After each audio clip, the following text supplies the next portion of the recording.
Come in from those desolate downtown streets and pull up a seat in Noir Alley. I'm your host, Eddie Muller, coming to you from the Grand Lake Theater in Oakland, California. Now, I fear that for a lot of young people, the 2017 TV movie Feud forged a bad first impression of Joan Crawford. Well, that wasn't Joan. It was Jessica Lange playing Joan, with the focus narrowed to the actress's long-running rivalry with her Warner Brothers stablemate, Bette Davis. It would be a shame if this generation only knew that Joan Crawford, the one with the painted-on face mask, suitcases full of vodka, and a desperate, often ugly drive to stay relevant, even when it meant making pictures like Straight Jacket and Trog. And this wasn't the first time her reputation had been torched. 40 years ago, in 1981, the actress had her carefully crafted legend trashed by Mommy Dearest, which depicted her as a grotesque, self-centered harridan and the mother from hell. Even before that indignity, Crawford's legacy had been appropriated by gay men who reveled in her archly theatrical dress and style, which made her a favorite of drag queens everywhere. But I'm here to tell you, that same woman, the figure of mockery, was one of the genuine auteurs in Hollywood, especially during the peak of the film noir era.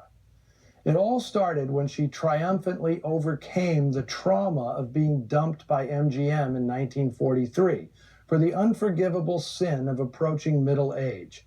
She was 38, but after signing with Warner Brothers, where she seemed doomed to play second fiddle to the Queen, Bette Davis, Crawford managed one of the great comebacks in movie history, winning the Best Actress Oscar for the title role in the noir-soaked melodrama Mildred Pierce.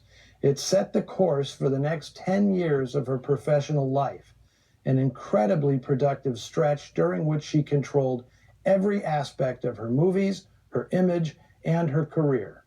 The men she worked with, and often slept with, were essentially at Crawford's beck and call, and together they created some superb films.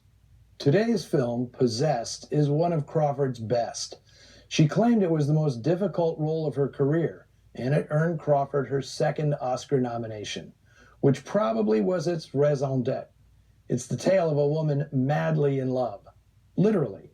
Crawford's rejection by the man of her dreams, played by Van Heflin, warps her so badly she can't distinguish between reality and delusion.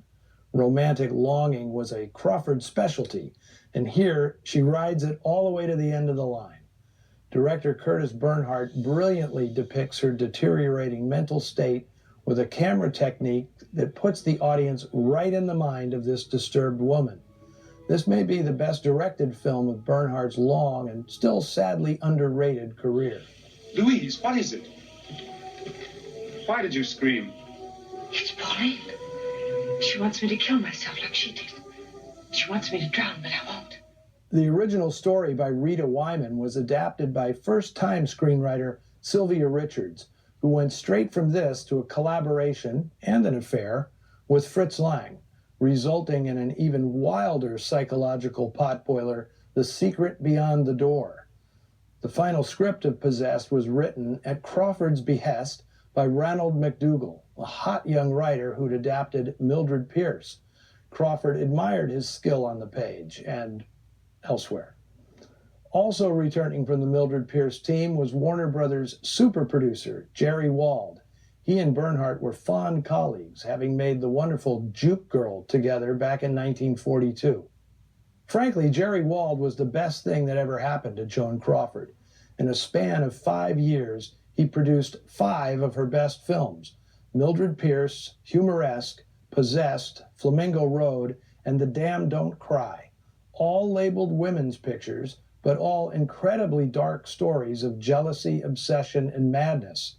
These 5 films, along with 1952's sensational Sudden Fear, were as strong a body of work as any artist created during the height of the film noir era. That's why I call Joan Crawford an auteur. And now, plucked from the very fruitful middle period of Joan Crawford's long and tumultuous career, here is one of her juiciest roles. From 1947, Joan Crawford is Possessed.